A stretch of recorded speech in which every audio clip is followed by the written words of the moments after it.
Καλώς ήρθατε στο podcast του GTPA.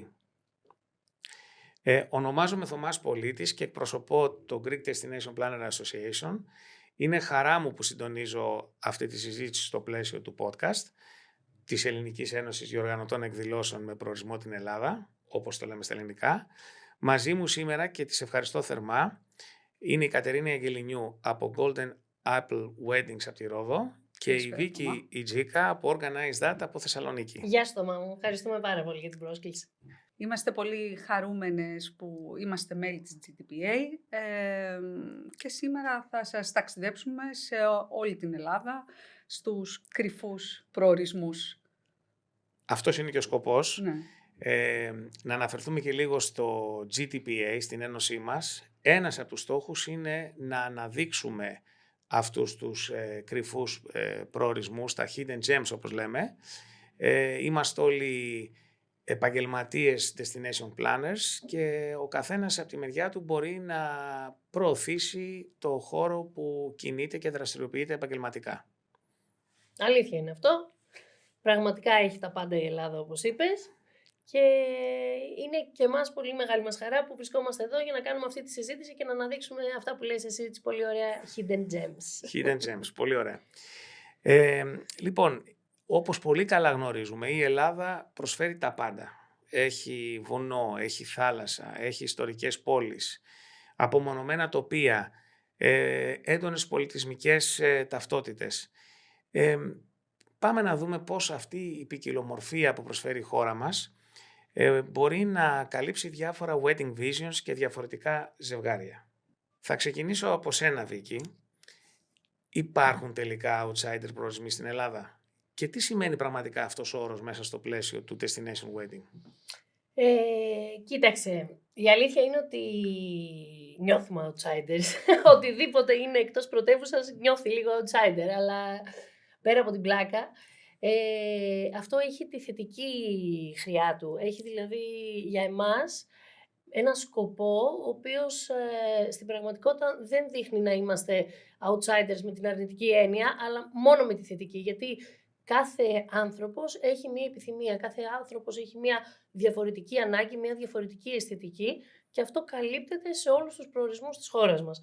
Δηλαδή δεν μπορώ να σκεφτώ ότι όλοι θέλουν να πάνε στα τουριστικά προβεβλημένα μέρη, τα οποία είναι καταπληκτικά και για κάποιο λόγο έγιναν, πολύ προβλημένα ακριβώς. Αλλά υπάρχουν πάρα πολλοί άνθρωποι που τους ενδιαφέρει το βουνό, τους ενδιαφέρει άλλου είδους θάλασσα, τους ενδιαφέρει να πάνε σε κάποιο χωριό. Έχεις απόλυτο δίκιο. Άρα, ναι, μπορούμε να πούμε ότι outsiders να ορίσουμε τα μέρη τα οποία δεν είναι τόσο προβεβλημένα. Σωστά, και είναι και πολλά, είναι πάρα πολλά αυτά. Κατερίνα, θα θέλαμε λίγο να μας πεις από τη δική σου εμπειρία. Δραστηριοποίηση από όσο γνωρίζω στη Ρόδο και στα λοιπά Δωδεκάνησα, Καστελόριζο, Σίμη, Χάλκη. Ναι. Ποιοι είναι τελικά αυτοί οι πελάτες που επιλέγουν αυτούς τους προορισμούς και από πού προέρχονται? Συνήθως είναι ομογένεια, είναι δεύτερης-τρίτης γενιάς, όπου θέλουν να γυρίσουν και στις ρίζες τους, να δείξουν στους καλεσμένους από πού κατάγονται, να δείξουν τον πλούτο της Ελλάδας. Υπάρχουν επίσης τα παιδιά τα οποία σπούδασαν στο εξωτερικό και δεν επέστρεψαν, οπότε θέλουν να γυρίσουν και να κάνουν το γάμο τους στη Ρόδο συνήθως, γιατί βολεύει για πολλούς λόγους, λόγω του international αεροδρομίου μας και το ότι μπορεί να προσφέρει πάρα πολλά στους καλεσμένους. Επίσης είναι και σαν προορισμός η Ελλάδα είναι πολύ γνωστή, αλλά είναι αυτοί οι οποίοι θέλουν να πάρουν τα ωραία κομμάτια της Ελλάδας, να βιώσουν αυτή την φιλοξενία, ναι. να βιώσουν, να γευτούν το φαγητό μας, να δουν τοπία τα οποία είναι διαφορετικά, όπως είπαμε. Από όσο γνωρίζω, θα σε διακόψω, νομίζω ότι τοποθεσίες όπως η Σίμη ή το Καστελόριζο είναι από μόνα τους στημένα σκηνικά. Ακριβώς. Και από όσο γνωρίζω επίσης από τη δική μου εμπειρία, Υπάρχει μεγάλη ομογένεια από την Αυστραλία. Που Βέβαια. Καστελόριζο. Το Καστελόριζο, Ναι. οι περισσότεροι αυτοί οι οποίοι έρχονται για γάμο Ναι. είναι από το Καστελόριζο. Άρα θα λέγαμε ότι ίσως αναζητούν και κάτι πιο αυθεντικό. Μπράβο. Ακριβώς. Και νομίζω Είναι ότι μια γιορτή. Όταν γίνεται ένας γάμος σε αυτά τα μικρά νησιά, είναι η γιορτή για όλο το νησί. Σωστό. Δηλαδή όλοι το περιμένουν αυτό, αυτή την εμπειρία. Είναι πολύ ξεχωριστό. Το έχω και εγώ βιώσει. Εγώ είμαι όπως γνωρίζετε, Χίο. από Χίο. Πανέμορφη Χίο. Πανέμορφη Χίος. Έχουμε κάνει και τα fam trip Ναι, εκεί. ναι.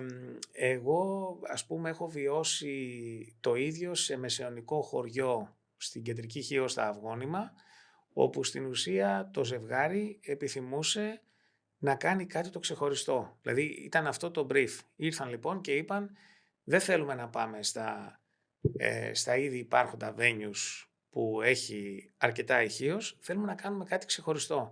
Οπότε χτίσαμε ένα σκηνικό σε ένα χωριό από την αρχή. Μαγικό θα έλεγα το αποτέλεσμα, οπότε αντιλαμβάνομαι πάρα πολύ πώς λειτουργεί. Μα συνήθως οι γάμοι οι οποίοι γίνονται στα μικρά νησιά δεν χρειάζεται να δημιουργήσουμε σκηνικό. Είναι έτοιμο. Γίνονται στις πλατείες, γίνονται μια συνεργασία όλων των, ας πούμε στο Καστελόριζο, για να γίνει γάμος γίνεται στην κεντρική πλατεία και εκεί είναι μπροστά από την εκκλησία, όλοι οι ντόπιοι μοιράζονται τα καθίσματα, δίνουν, είναι μια προσφορά. Βίκη μου, θα ήθελες να μας πεις και εσύ πώς έχεις βιώσει την αυθεντικότητα του προορισμού στον οποίο δραστηριοποιείσαι? Ναι, φυσικά. Δεν θέλω να πάω σε ένα συγκεκριμένο προορισμό, γιατί όπως καταλαβαίνεις είναι χαρά μας να καλύπτουμε όσο πιο μεγάλο μέρος της Ελλάδας γίνεται. Αλλά αυτό που έχω παρατηρήσει πηγαίνοντας κατά καιρού σε διάφορα μέρη και κάνοντας την δουλειά μας και μαζεύοντας, προσπαθούμε να προωθήσουμε τον κόσμο να δει κάτι διαφορετικό, είναι ότι είναι η μία και η συγκεκριμένη ερώτηση. Πού θα βρω την εμπειρία? Σωστό. Δηλαδή, πώς το ζευγάρι, ειδικά η γενιά, οι τριαντάριδες που τώρα ουσιαστικά παντρεύονται περίπου, αυτό που αναζητούν είναι το experience. Οπότε, μέσα από αυτή την ανάγκη, ψάχνουμε και βρίσκουμε μέρη τα οποία, ας πούμε, έχουν αυθεντικότητα. Τι δίνει? Η δύναμη του τοπίου. Σωστό. Πας σε ένα μέρος το οποίο, δεν είναι αυτό που έχει συνηθίσει να βλέπεις τη θάλασσα, την αμμουδιά ή ένα πολύ στημένο venue που φυσικά μπορείς να κάνεις παπάδες και υπερπαραγωγές, το ξέρουμε Σωστό. πάρα πολύ καλά, αλλά όταν το τοπίο είναι δυνατό, Ζαγοροχώρια, Νυμφαίο, Δυτική Μακεδονία, Βόρεια Ελλάδα, Πελοπόννησος, Νότια, τα νησιά που είπε και η Κατερίνα, η δύναμη του τοπίου κατευθείαν προσθέτει ένα experience το οποίο παρά μόνο μη αυθεντικό μπορεί να χαρακτηριστεί. Και φαντάζομαι και εκεί φαίνεται και ο επαγγελματισμός του planner, το πώς θα χειριστεί το τοπίο και πώς θα δώσει το δικό του input για να βγει το καλύτερο αποτέλεσμα. Ναι, σεβόμενος πάντα και το περιβάλλον στο οποίο οργανώνουμε το event μας. Φυσικά. Απλά τα προτερήματα που παίρνεις μέσα από αυτό το πράγμα και αναζητώντας το experience μπορεί να είναι πάρα πολύ δυνατά. Για παράδειγμα, κάποιος μπορεί να έχει δει στα social media που τρέχουν σε όλο τον κόσμο ένα vibe το οποίο να είναι λίγο πιο κινηματογραφικό. Σε αυτά τα hidden gems το βρίσκεις αυτό. Το βρίσκεις. Και εννοείται ότι υπάρχουν και κρυφά μεταξύ μας τώρα, αλλά εντάξει, μιας και είμαστε εδώ σε ένα τέτοιο μέρος με τοπίο αριστοτεχνικό από τη φύση, η παραγωγή δεν χρειάζεται να είναι στο Θεό. Οπότε μπορείς να ελέγξεις μια καλή βάση και τα κόστη. Εντάξει, να κάνεις το control πιο εύκολο. Πάμε λοιπόν να δούμε τελικά τι είναι αυτό που κάνει η Κατερίνα την Ελλάδα να διαφοροποιείται σαν προορισμός σε σχέση με άλλους ανταγωνιστικούς προορισμούς που πολύ συχνά μιλάμε. Τι είναι αυτό που μας κάνει ξεχωριστούς, πιστεύεις? Εγώ θα πω η φιλοξενία. Το χαμόγελο, η θέληση να δημιουργήσουμε μοναδικές στιγμές, όχι μόνο για το ζευγάρι, αλλά και για όλους τους καλεσμένους. Για μένα είναι, αυτό έλεγα πριν στη Βίκη, ότι είναι στόχος ο κάθε ένας που θα φύγει μετά από το γάμο να πάρει το καλύτερο της Ελλάδας. Σωστό. Και είναι σίγουρα... Ο όρος φιλοξενία είναι κάτι που μας χαρακτηρίζει. Υπάρχουν εκθέσεις με τον όρο φιλοξενία. Ακριβώς. Βίκη, εσύ? Συμφωνώ απόλυτα. Η φιλοξενία και η διάθεση του Έλληνα απέναντι στον άνθρωπο και πώς να ευχαριστήσει τον άνθρωπο που έρχεται να του δώσει την υπηρεσία είναι πάρα πολύ σημαντικό. Είμαστε ρε παιδί μου σαν λαός, έτσι, θέλουμε να χαιρόμαστε. Δηλαδή, έχουμε σίγουρα και τα αρνητικά μας που δεν είναι αυτό το podcast για να τα συζητήσουμε. Σωστό. Αλλά είμαστε έξω καρδιά. Αυτό λοιπόν, σε συνδυασμό με το όπως έχει εξελιχθεί το επάγγελμά μας, με τον επαγγελματισμό που υπάρχει στο industry αυτή τη στιγμή στην Ελλάδα, αν το συγκρίνεις και με άλλες χώρες, δεν έχει απολύτως τίποτα να ζηλέψει. Θέλεις κάστρο, θα σου βρω. Θέλεις μεσαιωνικό στυλ, θα σου βρω. Θέλεις γαλάζια νερά, θα στα βρω. Σωστά. Και με την έξω καρδιά διάθεση θα πετύχουμε αυτό που ονειρεύεσαι. Αυτό μου δίνει πάσα τώρα στο ότι νομίζω ότι όλοι μας έχουμε βιώσει, ο καθένας από τη δική του δουλειά, ότι έρχονται με κάποιες απαιτήσεις οι πελάτες εδώ. Δηλαδή θεωρούν ότι στην Ελλάδα μπορούν να γίνουν τα πάντα. Και θα το κάνουν. Οι Έλληνες Greeks do it better, να το πω έτσι. Οπότε έρχονται με μία διάθεση, φεύγουν από τις χώρες τους που υπάρχουν ίσως κάποιοι κανόνες και κάποια not to do και έρχονται εδώ και απαιτούν πράγματα που ενδεχομένως σε άλλους προορισμούς δεν τα κάνουν. Αυτό νομίζω ότι όλοι θα συμφωνήσουμε ότι πρέπει να έχει και ένα μέτρο, γιατί πρέπει να σεβόμαστε πάντα τους κανόνες και τις περιοχές στις οποίες δραστηριοποιούμαστε. Να σας ρωτήσω με τη σειρά σας, Κατερίνα, αρχικά, επειδή ξέρω ότι όλοι δραστηριοποιούμαστε και σε άλλους προορισμούς πέρα από αυτούς που είναι η έδρα μας. Αν θέλουμε να συζητήσουμε λίγο ποιες είναι οι προκλήσεις που αντιμετωπίζουμε όταν πηγαίνουμε σε προορισμούς όχι τόσο εντός εισαγωγικών, να τους χαρακτηρίσω βολικούς. Φαντάζομαι ότι η δουλειά σας έχει ιδιαιτερότητες όταν πηγαίνετε σε κάποιο προορισμό που δεν είναι τόσο γνωστός.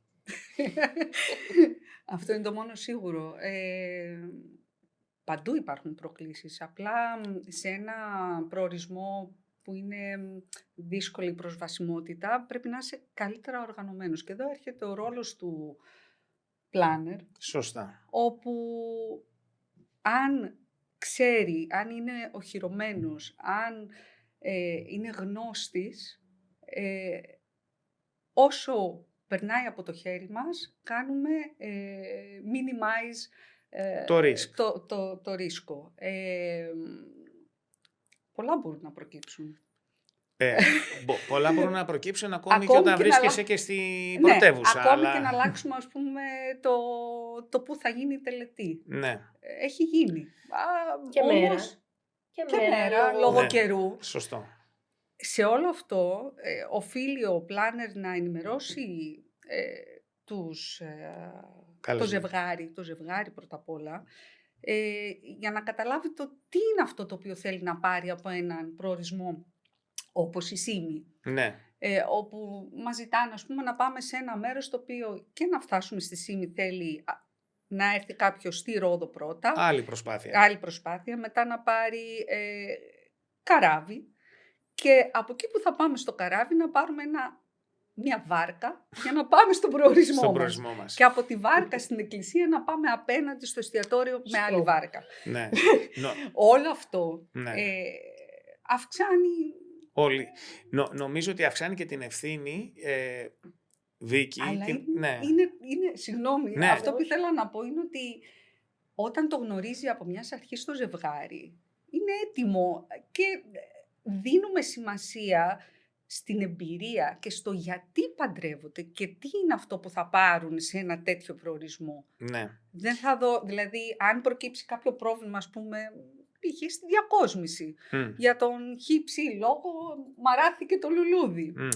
Δεν θα πρέπει να στεναχωρηθεί. Θα πρέπει να το ξέρει, ας πούμε, η νύφη ότι είναι μέσα στο όλο το πλαίσιο της όλης διοργάνωσης. Αλλά στο τέλος, όσες φορές και αν έχουμε κάνει γάμους σε αυτούς τους προορισμούς, όλοι είναι τρισευτυχισμένοι, είναι Τρισευτυχισμένοι. τόσο χαρούμενοι που έχουν υπάρξει σε αυτό το ταξίδι, γιατί δεν είναι μόνο η μέρα, είναι όλη η εμπειρία. Όλο το σκηνικό και Όλο το αποτυπώνεται σκηνικό. νομίζω σε όλο το υλικό το οποίο βγαίνει μετά από τους γάμους και νομίζω, Βίκη, ότι τελικά συμφωνούμε όλοι ότι είμαστε αναγκαίοι. Δηλαδή βλέπεις ότι το να δουλέψεις με επαγγελματίες wedding planners και ειδικά υπό συνθήκες τέτοιες σε προορισμούς ξεχωριστούς, δεν βρίσκω τρόπο άλλο να το κάνεις χωρίς να έχεις έναν επαγγελματία wedding planner μαζί σου. 100%. Το έχω ξαναπεί κάπου αλλού, τώρα δεν θυμάμαι, αλλά αυτό που χαρακτηρίζει τη θετική έκβαση και τα θετικά αποτελέσματα μίας εκδήλωσης είναι η εμπειρία που έχει ο πλάνερ και η ψυχραιμία που Σωστά. έχει για να μπορέσει να αντιμετωπίσει όλα τα απρόοπτα. Και η εμπειρία πώς συλλέγεται και συσσωρεύεται με τα χρόνια της δουλειάς και μόνο. Και Τίποτα. μόνο. Ναι, Κανένα ναι. χαρτί, κανένας άλλος Σωστά. τρόπος δεν υπάρχει παρά μόνο τα χρόνια της δουλειάς. Άρα γι' αυτό λέμε ότι είναι κάπου μαζεμένοι σε ένα σύλλογο επαγγελματίες. Όλοι αυτοί οι άνθρωποι χρόνια ασχολούμαστε με αυτό Έχουμε που κάνουμε. γράψει χιλιόμετρα Έχουμε δει και ναυτικά έχουμε δει. μίλια. Τι να πω τώρα, τρακαρίσματα, Ναι. χαλασμένα ψυγεία, προβλήματα στα καράβια, κάποιος που δεν ήρθε και φέραμε ελικόπτερο, Ναι. κάποιος, δηλαδή 1000 πράγματα που τα βλέπεις μόνο όταν έχεις την εμπειρία και τα χιλιόμετρα πάνω σε αυτό που κάνεις. Απόλυτα. Και το θέμα είναι να είσαι ευέλικτος και σε αυτό, εκτός από την εμπειρία. Ψύχρεμος ευέλικτος, αλλά αυτό που λέει ο Θωμάς, ρε παιδί μου, ότι εμείς είμαστε όλοι μαζί εδώ επαγγελματίες, γιατί μας ξεχωρίζει αυτό, ότι ξέρουμε τη δουλειά μας και μπορούμε να βγούμε μπροστά ανά πάσα στιγμή να λύσουμε πράγματα. Δουλεύουμε στα backstage men, αλλά είμαστε μπροστά για τη στραβή. Και να σηκώσουμε και τα μανίκια. Και να σηκώσουμε τα μανίκια. Και νομίζω ότι τελικά θα συμφωνήσουμε όλοι, γιατί τώρα έτσι όπως έχει πάει η κουβέντα, νομίζω ότι τελικά μας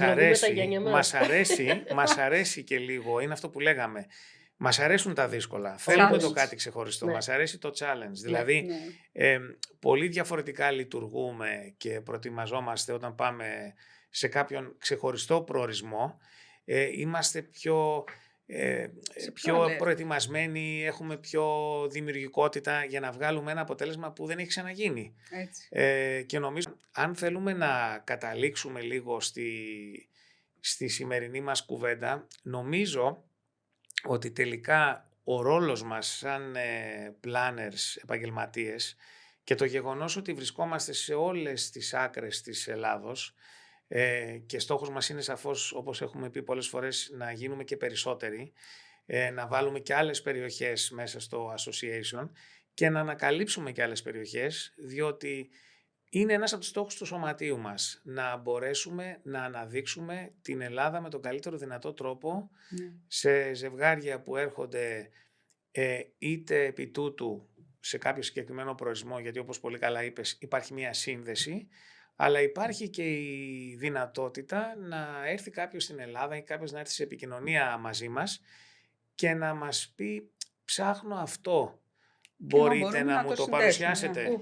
Και νομίζω ότι είμαστε όλοι πολύ ενημερωμένοι, λειτουργεί και το networking πλέον μέσα από το σωματείο, όπου το κάνουμε πλέον... Πήρε και αυτό τα χρόνια του. Αλλά νομίζω ότι είναι απόλυτα υγιές. Συμφωνώ. Και πλέον βιώνουμε μια κατάσταση όπου μιλάμε όλοι με όλους, αναζητούμε πληροφορία, experience και σηκώνουμε τα τηλέφωνα για να ανταλλάσσουμε email και μπορούμε και ερχόμαστε σε μια επικοινωνία που μπορεί να δώσει το τελικό αποτέλεσμα στον πελάτη.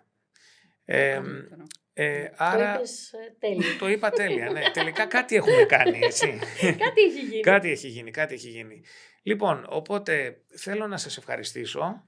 Δεν ξέρω αν θέλετε να προσθέσετε κάτι άλλο. Νομίζω ότι μπορούμε να μιλάμε ώρες για αυτό το οποίο κάνουμε και για αυτό το οποίο πρεσβεύουμε. Αλλά νομίζω ότι είμαστε ακόμη στην αρχή. Υπάρχουν πράγματα που μπορούν να γίνουν. Δεν ξέρω αν θέλεις να πεις πάνω σε αυτό κάτι, Βίκη.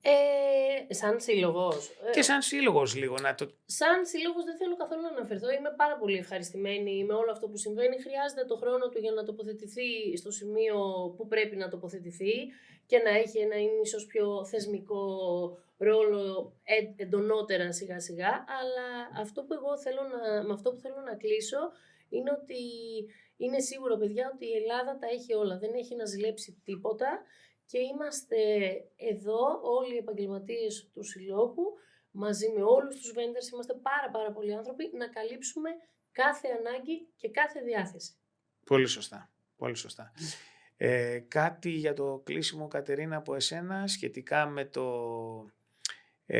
με το στόχο του Σωματείου να προωθήσει... Εγώ ήθελα να πω ότι είμαι πάρα πολύ χαρούμενη που έχω μάθει καινούριους προορισμούς μέσα από τις δράσεις που κάνουμε και διοργανώνει το κάθε μέλος ξεχωριστά.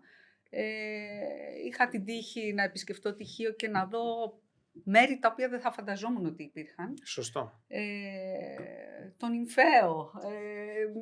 Τι να πω, έχω μαγευτεί εγώ η ίδια που όταν θα έρθει ένας πελάτης μου και μπορεί, ας πούμε, εγώ να μην μπορώ να τα αναλάβω, ότι έχω την τύχη να γνωρίσω κόσμο τον οποίο δεν θα το είχα πριν. Μας έχει φέρει κοντά αυτός ο σύλλογος. Εγώ αυτό κρατάω και ότι μπορούμε να συνεργαζόμαστε. Αυτό είναι μεγάλη αξία. Είναι μεγάλη αξία και είμαστε ευτυχείς που το πετύχαμε. Οπότε νομίζω ότι εδώ μπορούμε να κλείσουμε την κουβέντα μας, να συνεχίσουμε τα project που έχουμε, που συζητούσαμε πριν ξεκινήσουμε και εύχομαι σύντομα να ανταμώσουμε σε κάποιον από αυτούς τους προορισμούς ακόμη και σαν συνεργάτες, γιατί όχι. Μα εμείς σας περιμένουμε. Ωραία. Ευχαριστούμε. Σας ευχαριστώ πάρα πολύ. Σας ευχαριστώ. Πριν σας αποχαιρετήσουμε λοιπόν, Βίκη, πού θα μας βρούνε οι φίλοι μας? Έχουμε social media, έχουμε Instagram, έχουμε TikTok, Spotify, YouTube. Αυτά. Stay tuned λοιπόν για τα επόμενα επεισόδια. Τέλεια.